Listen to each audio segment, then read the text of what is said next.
এইসব দেশ বিরোধীরা আমরা এখানে থাকতে দেবো না। তার জন্য আমরা এখানে সব জড়ো হয়েছি। আর জড়ো হয়ে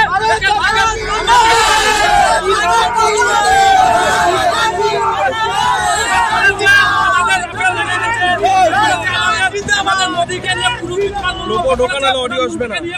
মন্তব্য করেছে। আর পাকিস্তানের প্রধানমন্ত্রী মন্তব্য করেছে।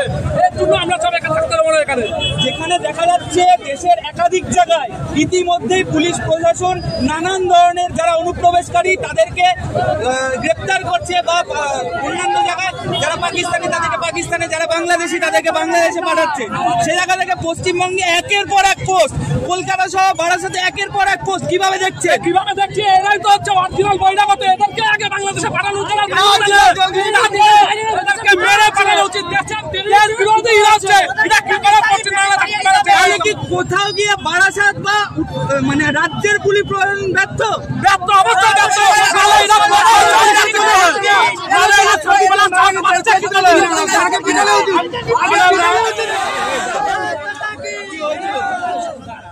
জোরে বলি সাইডে যা, সাইডে সামনে, সাইডে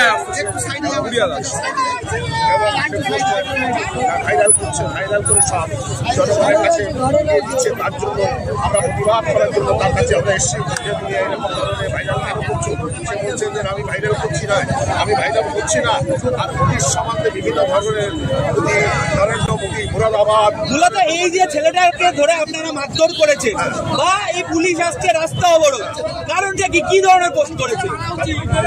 যে ধরনের পোস্ট করেছে আমাদের ভারত বিরোধী হিসাবে সে কাজ করছে এবং সে সন্ত্রাসবাদী এবং উগ্রপন্থী হিসাবে সে কাজ করে যাচ্ছে। আমাদের বারাসাতে টেনে নিয়ে আসছে যে উগ্রপন্থী শাসনে এনে একটা উগ্রপন্থী হিসাবে এখানে একটা গন্ডগোলের সৃষ্টি করতে চাইছে।